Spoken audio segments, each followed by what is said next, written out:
शिवाय नमस्तुभ्यम। 16 सोमवार व्रत कथा। 16 सोमवार का व्रत दाम्पत्य जीवन की खुशहाली के लिए और मनपसंद जीवन साथी पाने के लिए किया जाता है।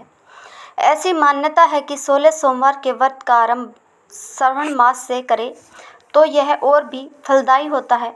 पौराणिक मान्यताओं में बताया गया है कि 16 सोमवार का व्रत रखने का आरंभ सबसे पहले माँ पार्वती ने स्वयं किया था और उनकी कड़ी तपस्या और व्रत के शुभ प्रभाव की वजह से उन्हें भगवान शिव पति के रूप में प्राप्त हुए थे। आज हम आपको बताने जा रहे हैं इस व्रत को करने के फायदे और व्रत विधि के बारे में। 16 सोमवार के व्रत की पूजा सामग्री: शिव जी की मूर्ति, भांग, बेलपत्र, जल, धूप, दीप, गंगाजल, धतूरा, इत्र, सफ़ेद चंदन, रोली, अष्टगंध, सफ़ेद वस्त्र, नैवेद्य जिसे आधा सेर गेहूं के आटे को घी से भूनकर गुड़ मिलाकर बना ले। 16 सोमवार व्रत करने का संकल्प किस प्रकार लिया जाता है, तो चलिए जानते हैं। किसी भी पूजा या व्रत को आरंभ करने के लिए सर्वप्रथम संकल्प करना चाहिए। व्रत के पहले दिन संकल्प किया जाता है, इसके बाद आप नियमित पूजा और व्रत करें। सबसे पहले हाथ में अक्षत, पान का पत्ता, सुपारी और कुछ सिक्के लेकर संकल्प करें। सभी वस्तुएं भगवान शिव की मूर्ति के आगे समर्पित कर दें। 16 सोमवार व्रत की पूजा विधि: हाथ में अक्षत तथा फूल लेकर दोनों हाथ जोड़ ले और भगवान शिव का आह्वान करें। हाथ में लिए हुए फूल और अक्षत शिव जी भगवान को समर्पित कर दे। सबसे पहले भगवान शिव पर जल चढ़ाएं। जल के बाद सफ़ेद वस्त्र अर्पित करें। सफ़ेद चंदन से भगवान को तिलक लगाएं एवं तिलक पर अक्षत लगाएं।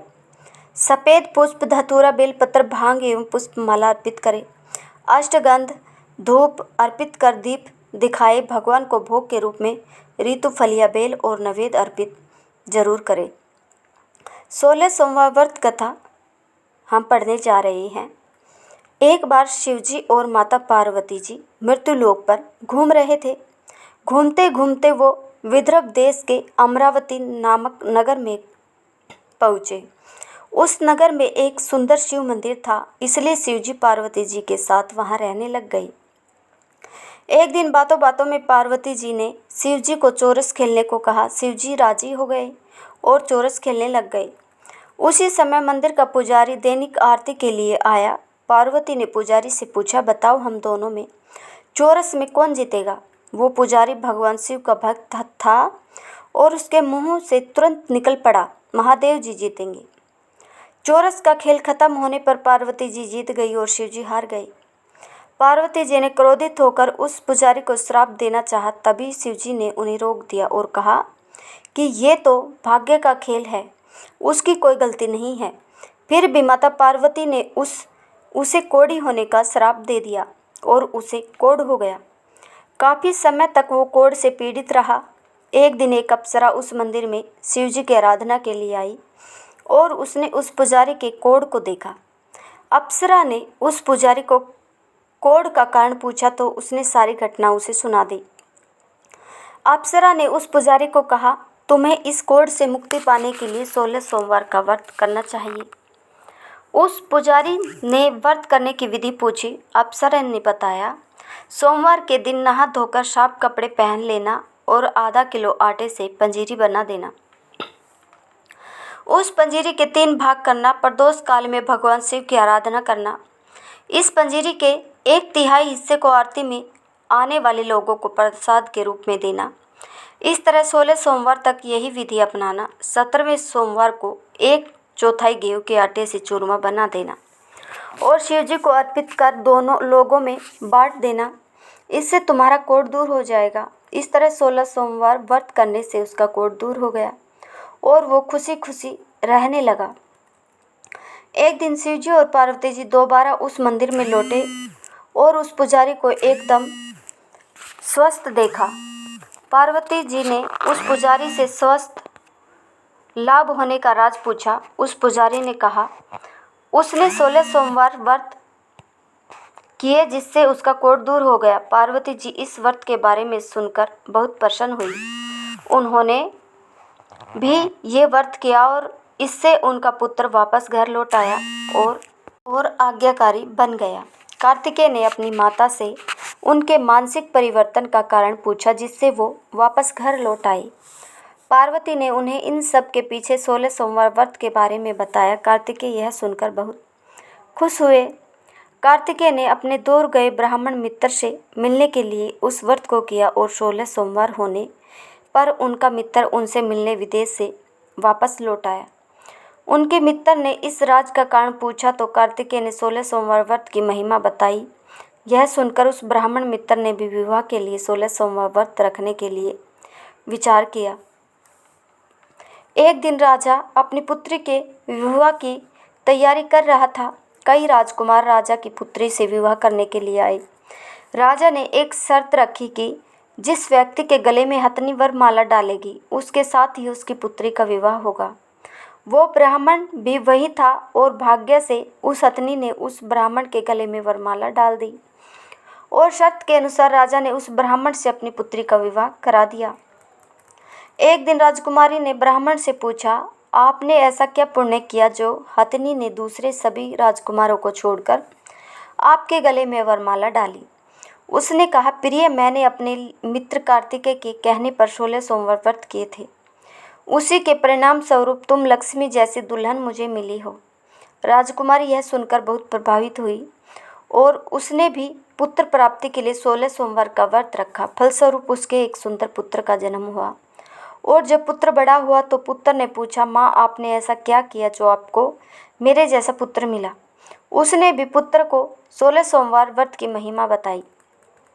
यह सुनकर उसने भी राजपाट की इच्छा के लिए ये व्रत रखा। उसी समय एक राजा अपनी पुत्री के विवाह के लिए वर तलाश कर रहा था तो लोगों ने उस बालक को विवाह के लिए उचित बताया। राजा को इसकी सूचना मिलते ही उसने अपनी पुत्री का विवाह उस बालक के साथ कर दिया। कुछ सालों बाद जब राजा की मृत्यु हुई तो वो राजा बन गया, क्योंकि उस राजा के कोई पुत्र नहीं था। राजपाट मिलने के बाद भी वो सोमवार व्रत करता रहा।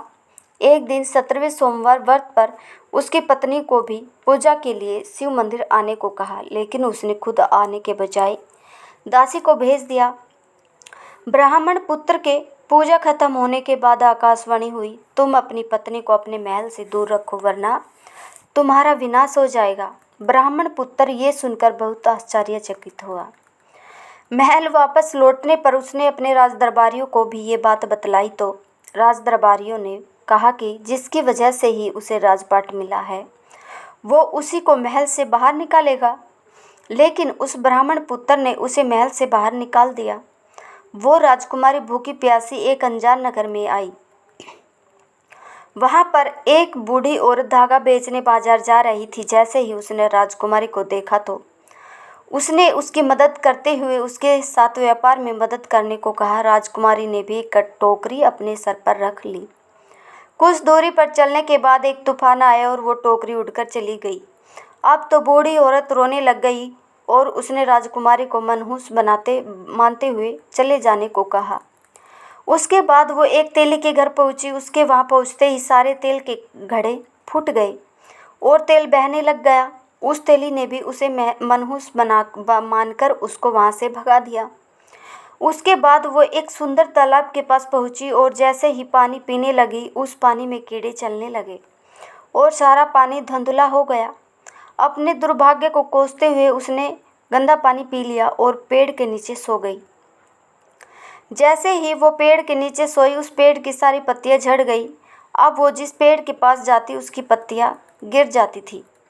ऐसा देखकर वहाँ के लोग मंदिर के पुजारी के पास गए। उस पुजारी ने उस राजकुमारी का दर्द समझते हुए उससे कहा, बेटी, तुम मेरे परिवार के साथ रहो, मैं तुम्हें अपनी बेटी की तरह रखूँगा, तुम्हें मेरे आश्रम में कोई तकलीफ़ नहीं होगी। इस तरह वह आश्रम में रहने लग गई।